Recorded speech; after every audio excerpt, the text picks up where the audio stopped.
메일 종류 노트 확인해 보겠습니다.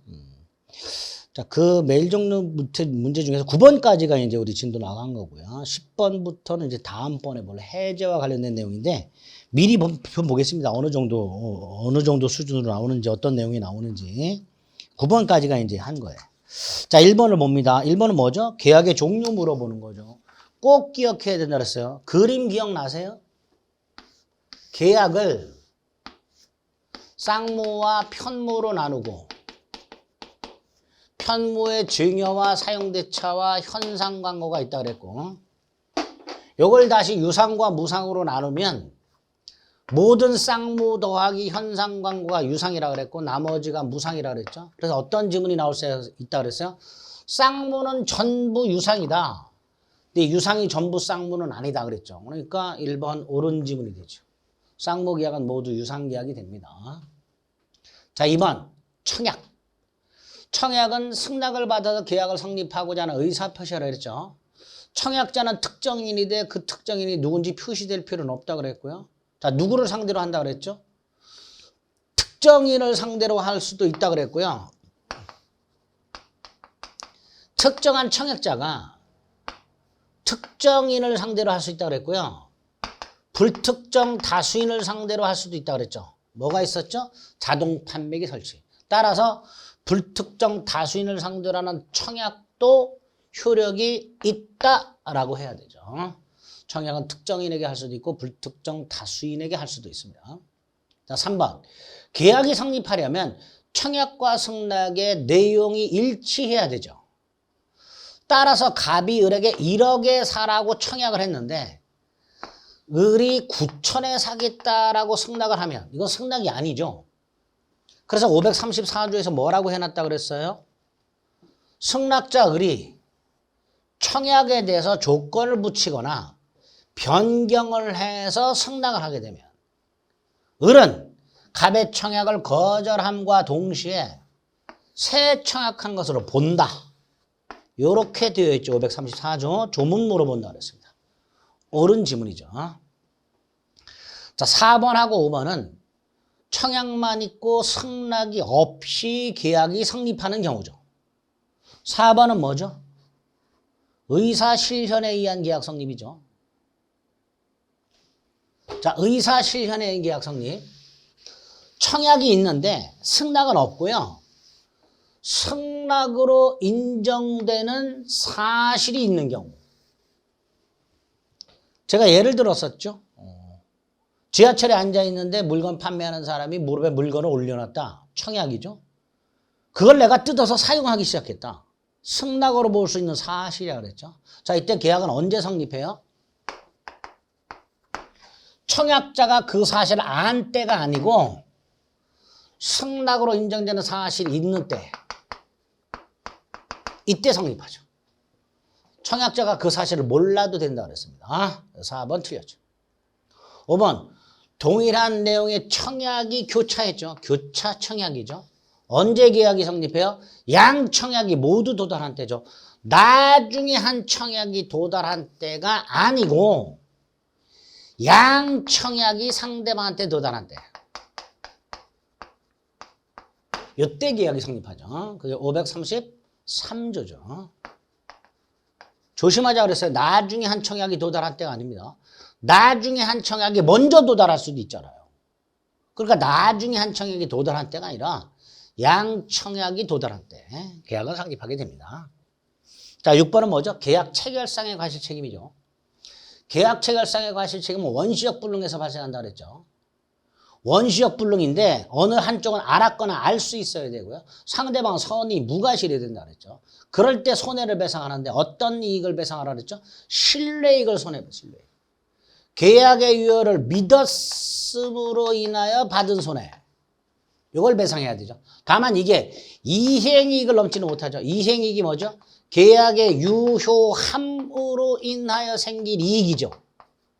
이걸 넘지 못하죠. 그런데 여기에 보니까 계약의 유효를 믿었음으로 인하여 생긴 손해라고 돼. 이게 뭐예요? 이게 신뢰 손해죠. 또는 신뢰이익이죠. 자, 6번. 신뢰이익을 배상해야 된다. 신뢰이익을 넘지 못한다. 이상하죠. 틀린 지문이죠. 뭐라고 돼야 돼요? 실내이익의 손해배상은 계약의 유효함으로 인하여 생길 이익을 넘지 못한다라고 해야 되죠. 계약의 유효를 믿었음으로 인하여 생긴 손해액이 아니라 계약의 유효함으로 인하여 생길 이익을 넘지 못한다라고 해야 됩니다. 535조 조문 확인해 보세요. 어디가 틀렸는데 충분히 보이게 됩니다. 자, 8번은 동시이행의 한변권 관련된 거죠. 동시이행의 한변권을 행사하려면 양 채무가 모두 이행기여야 되죠. 따라서 중도금 지급같이 선이행 의무가 있는 경우, 이거 중도금 지급 생각하시면 되죠. 항변권 없죠. 그런데 중도금을 지급해야 될 날짜에 건설회사가 신용불량이더라.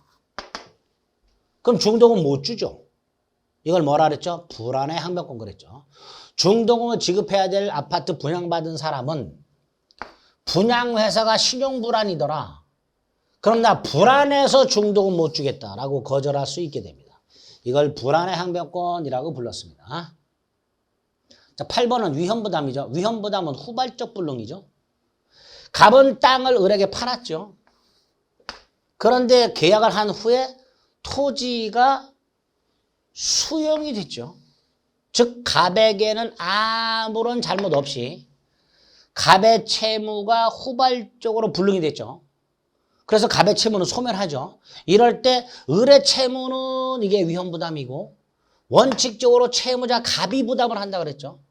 그러니까 갑은 을에게 대금을 청구를 못하죠. 결국 을은 갑에게 대금을 지급할 의무가 없게 됩니다. 이게 원칙이죠. 채무자 위험부담 원칙이 될 겁니다. 자, 9번 제3자를 위한 계약이죠. 제3자를 위한 계약은 갑과 을이 매매 계약을 하면서 대금을 병행해 지급할 것을 합의하죠.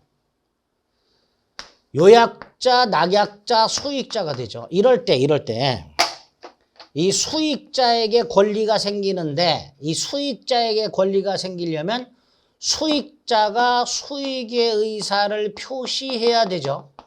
누구한테? 채무자한테 해야 되죠. 채무자가 누구예요? 낙약자죠. 낙약자한테 수익의 의사를 표시해야 권리가 생기죠. 그러니까 제3자가 하는 수익의 의사 표시의 상대방은 요약자가 아니라 누구다? 낙약자다. 이렇게 되겠죠. 또 조심하자. 자주 출제되는 내용입니다. 자, 여기까지가 이제 제3자를 위한 계약과 관련된 10번, 11번, 12번은 13번까지 이제 다음 시간에 봐야 될 해제인데, 자, 10번. 해제는 채무 불이행이 있을 때 채무자의 채무 불이행이 있을 때 채권자가 계약을 소멸시키는 게 해제입니다. 자, 이때 채무 불이행의 대표가 이행지체와 이행불능이에요. 그 다음에 이행지체는 이행을 할 수 있는데 안 하고 있는 거예요. 그러니까 이행하라고 독촉을 해야 돼요. 독촉을 최고라고 한다 그러죠. 반면에 이행불능은 이행을 할 수 없는 상태예요. 따라서 최고가 필요 없어요. 최고 없이 해지할 수 있습니다. 그러니까 매도인의 잘못으로 그게 불가능해졌다. 이게 뭐예요? 이행불능이죠. 그럼 매수인은 매도인에게 물건을 넘기라고 독촉할 필요 없이 계약을 해지할 수 있게 되죠. 이게 이행불능이죠.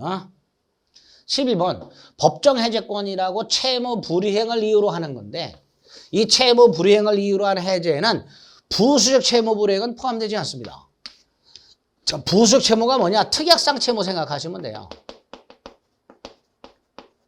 갑과 을이 임야 매매 계약을 했는데 임야 매매 계약의 주된 채무는 임야 소유권 이전과 대금 지급이 주된 채무예요. 근데 갑과 을이 특약을 했어요. 무슨 특약? 갑이 묘지 2기를 이전한다. 이때 갑이 묘지 2기를 이전할 채무는 특약을 통한 부수적 채무예요. 그리고 이 부수적 채무를 이행하지 않았다 하더라도 원칙적으로 계약을 해제할 수는 없다가 판례예요. 그러니까 해제권을 발생시키는 채무 불이행에는 부수적 채무 불이행은 포함되지 않는다라고 합니다. 11번 틀렸고요.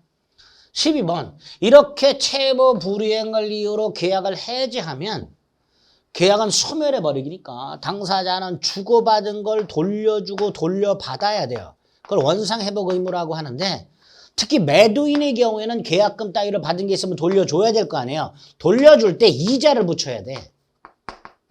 처음부터 돈을 안 받았던 상태로 되돌아가야 되니까 돈을 돌려줘야 되는 사람은 그 반환할 금 전에 이자를 붙이는데 언제부터 붙이냐? 받은 날로부터 붙입니다. 받은 날의 다음 날이 아니라 돈을 받은 날로부터. 조심하셔야 돼요. 받은 날로부터 이자를 붙여서 반환하도록 하고 있습니다. 548조의 규정이 되어 있어요. 해제서 아주 중요합니다. 받은 날부터 이자를 붙여놔. 자, 마지막 13번. 자, 계약을 채무 불이행을 이유로 해제 또는 해지하게 되면 손해배상 청구권이 생긴다고 그랬죠? 그거 규정한 거예요. 13번. 계약의 해지 또는 해제는 손해배상 청구에 영향을 미치지 않는다. 551조고요. 조문이 잘 나와요. 무슨 뜻이에요? 계약을 해제하거나 해지했다. 뭘 이유로? 채무 불이행을 이유로. 그럼 따로 뭐 할 수 있다? 손해배상 청구할 수 있다라는 뜻입니다. 그거를 551조에서 계약을 해지 또는 해제는 손해배상 청구에 영향을 미치지 아니한다라고 규정을 해놨습니다. 조문 자체가 잘 나오니까 13번도 확인하시면 되겠습니다. 그래서 10번부터 13번까지는 해제에서 다시 한번 살펴봐야 될 내용들이고 중요한 내용들입니다. 뭐 요 정도 난이도로 요 정도 수준으로 기출이 출제가 되니까 요 정도 난이도에 맞춰서 너무 깊이 공부하지 마시고 딱 거기에 맞춰서만 우리 공부하는 거예요. 아시겠죠? 강의를 자꾸 반복해서 들어주시기를 부탁 다시 한번 드리겠습니다. 수고하셨습니다.